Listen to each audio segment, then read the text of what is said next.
Muy bien, quedó pendiente Vicente Serrano. Buenos días, presidente.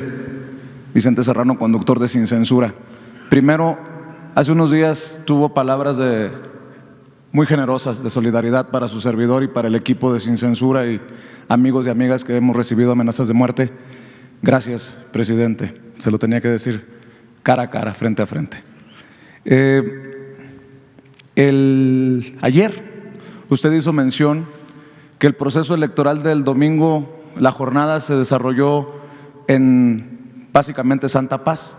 Me imagino que se refiere a una visión generalizada, porque hay casos de los que usted seguramente ya tiene conocimiento, pero que me gustaría escuchar su opinión. Hay, por ejemplo, en Aguascalientes, sobre todo en Aguascalientes, en Tamaulipas y en Durango, casos de hostigamiento, incluso de agresiones, y quiero escuchar su opinión si eso puede dar pauta, pie a impugnaciones de las elecciones, o usted qué considera. Quiero hacer mención que, por ejemplo, en Aguascalientes, Camila Martínez, consejera editorial de Regeneración, fue levantada por policías y la amenazaron de sembrarle droga y meterla a la cárcel por varios años si seguía con su activismo por Pro 4T. Compañeros humildes youtuberos como Carlos Vargas Sánchez de Policleto News y Gilberto Telles Hernández de Radio Búfalo fueron levantados y golpeados al estilo del crimen organizado.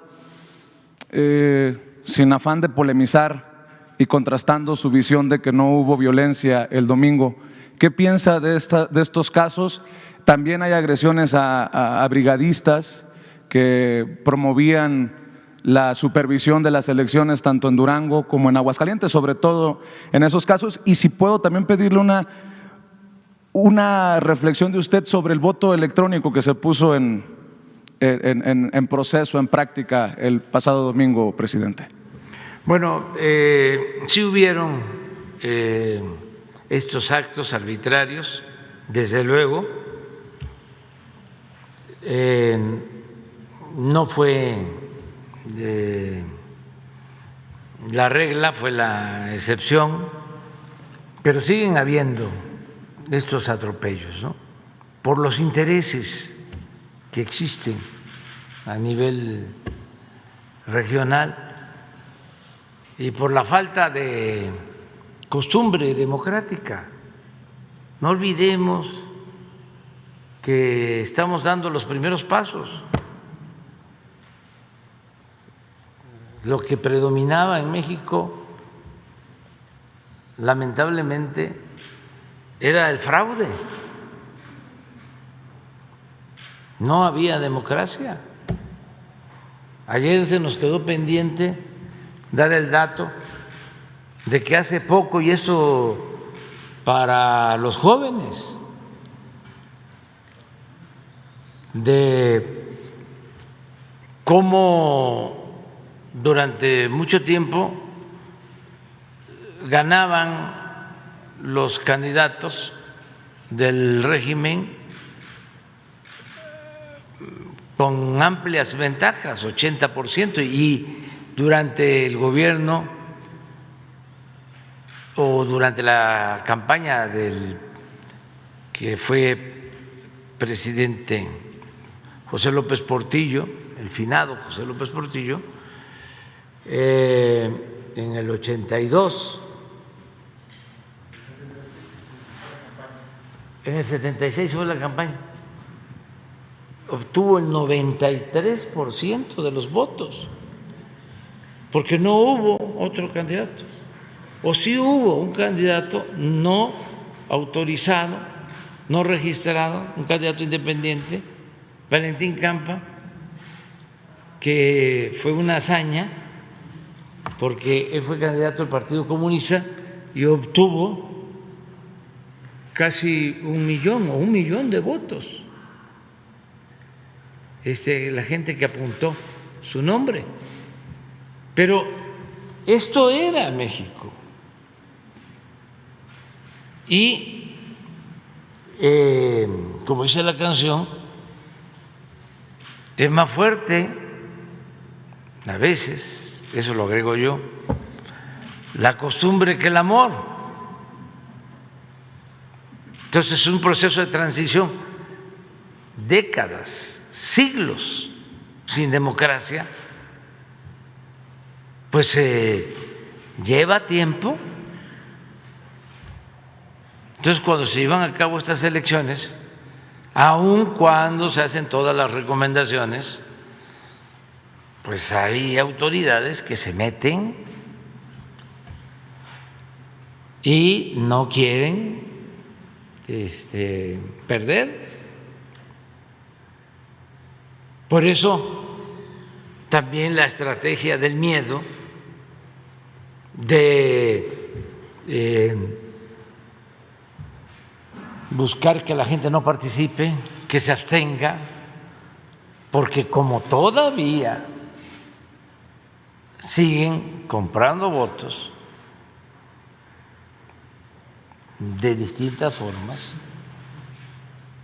si la gente participa, no les alcanza con los votos comprados y pierden.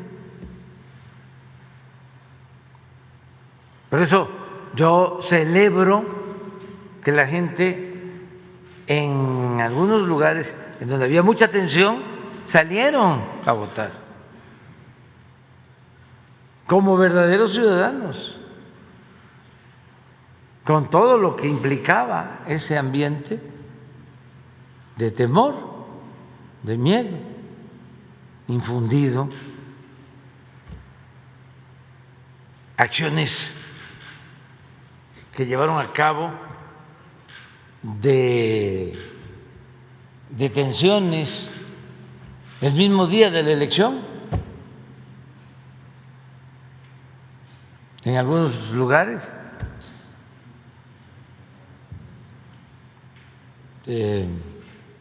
órdenes de aprehensión 2, 3 días antes o el mismo día. Pero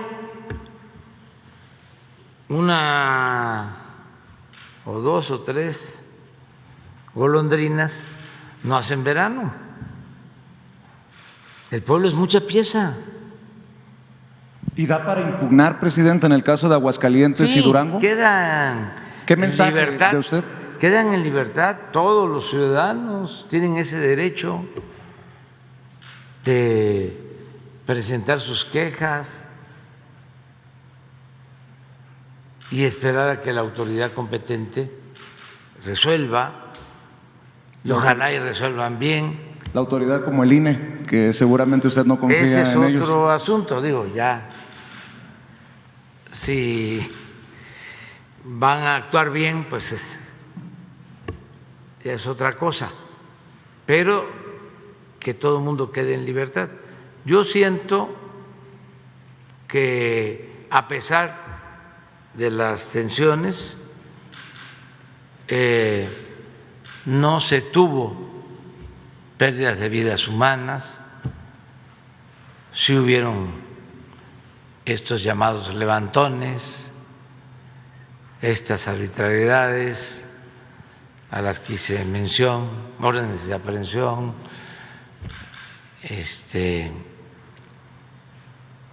detenciones, pero no pasó a mayores. Afortunadamente ya todos los que habían sido detenidos,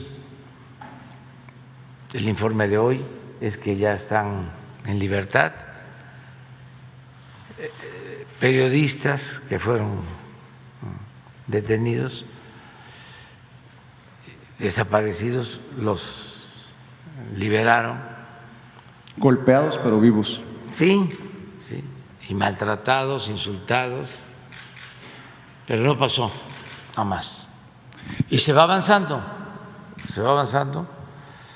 y se demostró el domingo que el pueblo que quiere ser libre lo será. Presidente, mencionaba el caso de López Portillo. Ayer, por cierto, le dedicaron El Necio en Palacio, en el Auditorio Nacional, Silvio Rodríguez. Y creo que usted es la representación del el insistente, el necio, en la transformación. Usted ayer hablaba de cómo su lucha ha sido por la transformación. Usted renunció al PRI, a ese PRI que tuvo a López Portillo recibiendo el 93% de los votos. El PRI no se transformó, presidente.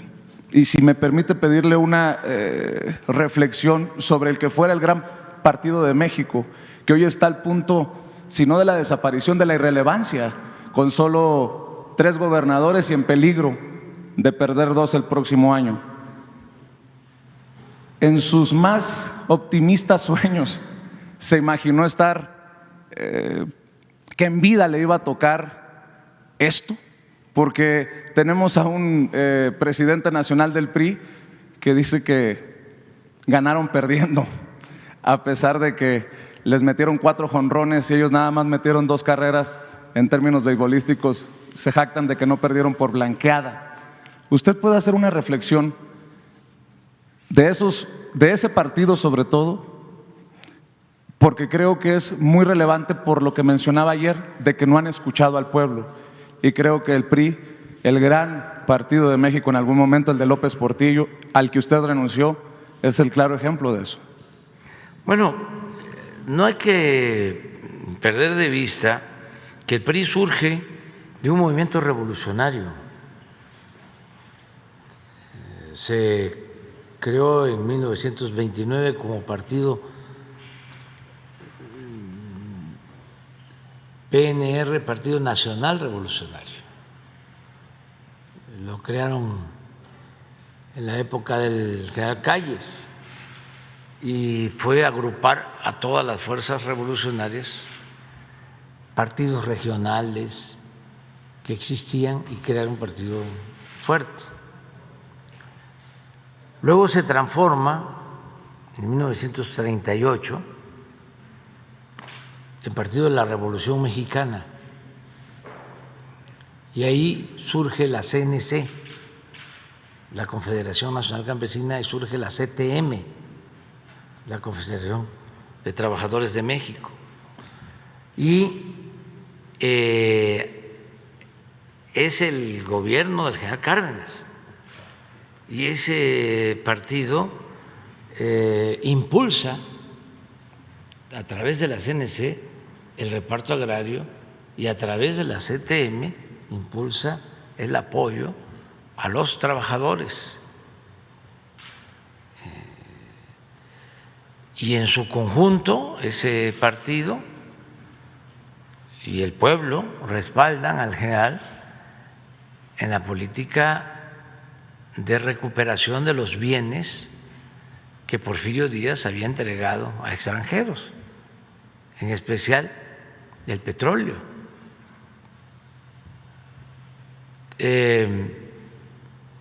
Luego son procesos, ese partido va perdiendo su esencia revolucionaria. Hay un texto que recomiendo mucho de don Daniel Cosío Villegas, que se llama La crisis de México, que lo publicó como en 1944, si no me equivoco. Es un ensayo en donde ya empieza a mostrar los signos de descomposición en el PRI.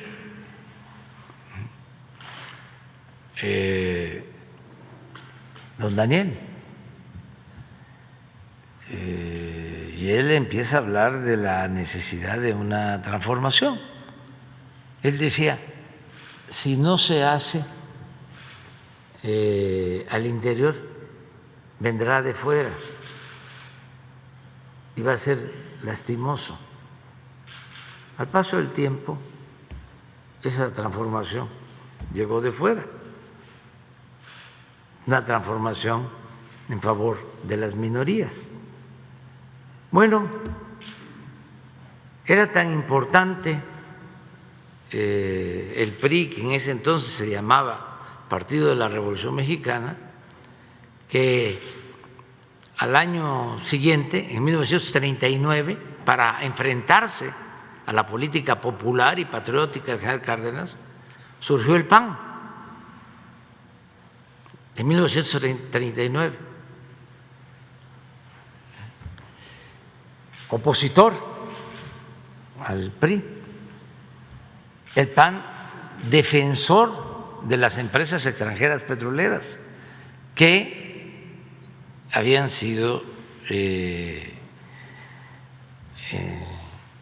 despojadas de los bienes que le pertenecían a la nación y que ilegalmente Porfirio Díaz les había entregado.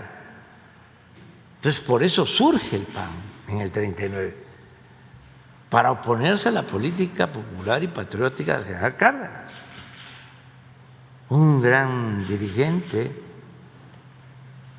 del PAN, Manuel Gómez Morín,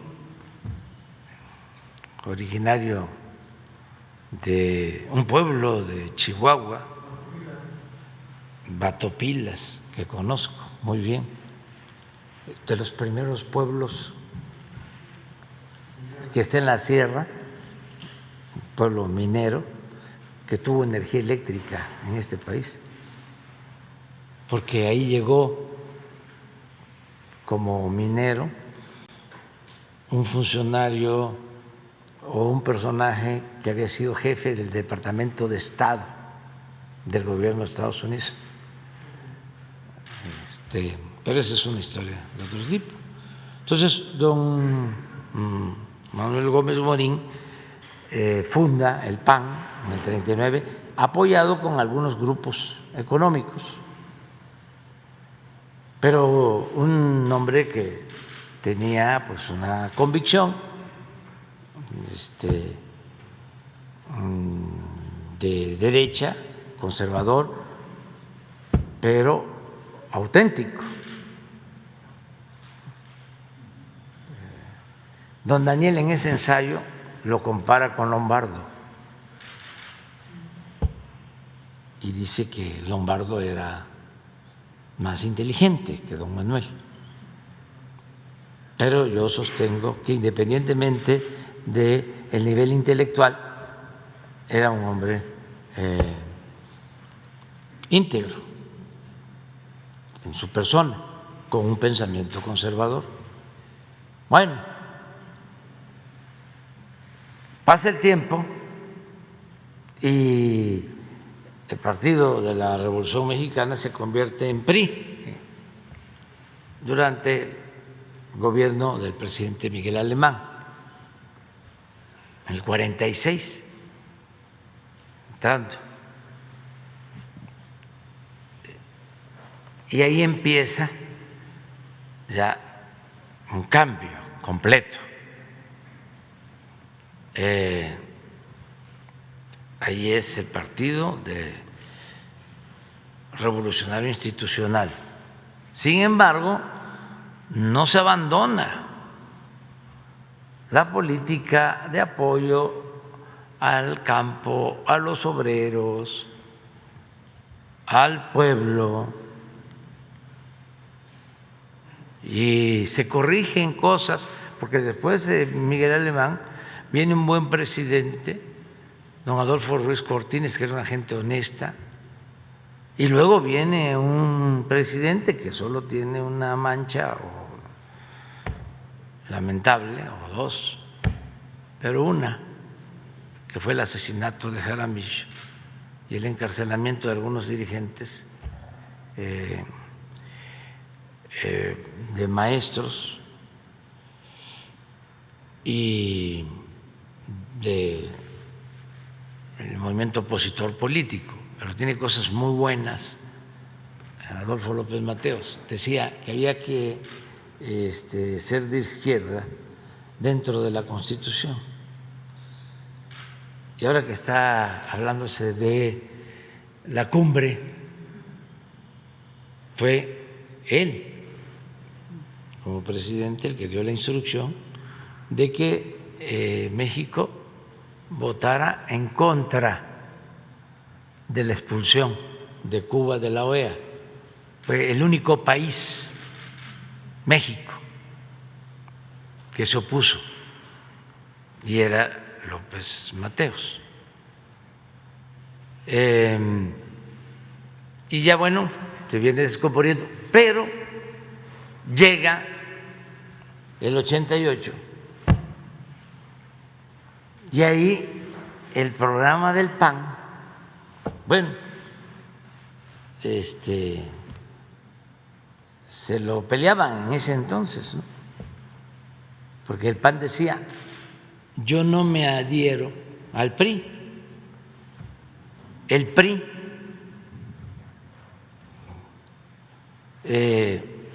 aceptó mi plan,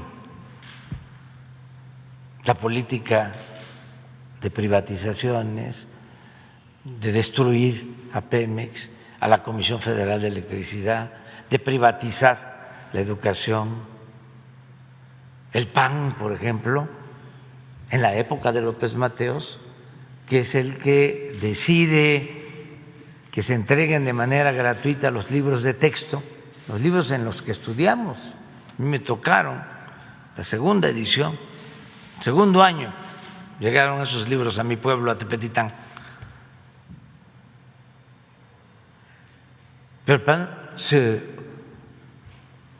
opuso a eso, vieron hasta manifestaciones. Entonces, la privatización de la educación, de la salud, la entrega de los bienes de la nación a particulares, pues era parte del plan del PAN. Pues si nacieron para oponerse a la expropiación petrolera, y desde luego nacieron en contra de la política agraria. Ellos querían desaparecer el ejido. Y todo eso es lo que hace Salinas. Privatiza el ejido, reforma el artículo 27, pone las tierras ejidales al mercado y empieza la política privatizadora hasta en la industria eléctrica. Entonces el PAN dice: nos robaron nuestro programa. Entonces los del PRI dicen: no, es la modernidad, es la política neoliberal que se está aplicando en todo el país. Hubo ahí coincidencias, vamos a decir, ¿no? Entonces, a partir de Salinas, pues ya es otra etapa en el PRI, y ya abandonan completamente todo lo que fueron durante mucho tiempo. Por eso se empieza a hablar del PRIAN. Decían que no era cierto, porque engañaban a la gente.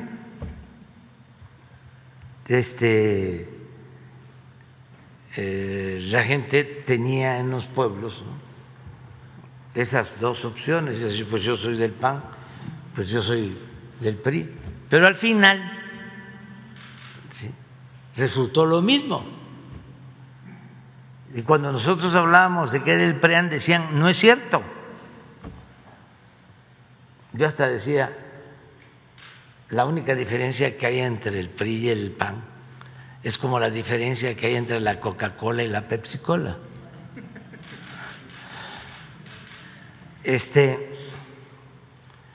Estamos hablando aquí en términos académicos, nada de política, para entender los procesos, ¿no?, históricos. Entonces, pasa el tiempo, pues ya se fusionan por completo, ¿sí?, Y es lo que estamos ahora viviendo. Entonces, si yo tuviese que dar un consejo a los del PRI, pensando en voz alta, les diría, reivindiquen su historia de lucha en favor del pueblo. Por ejemplo, se lleva a cabo la reforma o se propone la reforma energética y era votar pues en favor de la Comisión Federal de Electricidad. Esa empresa la creó el general Cárdenas. El que nacionaliza la industria eléctrica es el presidente Adolfo López Mateos. Y la reforma constitucional era para fortalecer a la Comisión Federal de Electricidad, una empresa pública. Y estos señores, porque se olvidaron, ¿no?, de la historia o no conocen la historia, votan por seguir apoyando a las empresas extranjeras y por seguir socavando, destruyendo a la empresa pública, a la Comisión Federal de Electricidad. Afortunadamente lo resolvimos, pero ¿cómo van a actuar así? En el caso del PAN, cuando propusimos que se elevara a rango constitucional lo de la pensión a los adultos mayores, votaron en contra.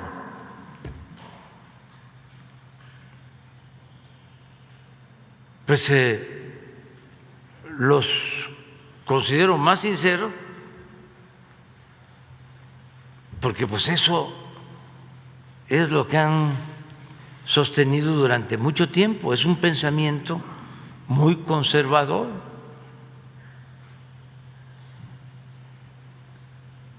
Ojalá y no se afecten los partidos, que se consoliden. Necesitamos de las organizaciones políticas, se requiere de oposiciones fuertes, no paleras. Si se tratara como antes de simular de que hay democracia, ya hubiésemos llegado a acuerdos con ellos, con todos ellos. Ahora dicen que el movimiento nuestro es el nuevo PRI. Bueno, y si es tan malo, ¿sí?, lo del PRI, ¿por qué se aliaron al PRI los del PAN?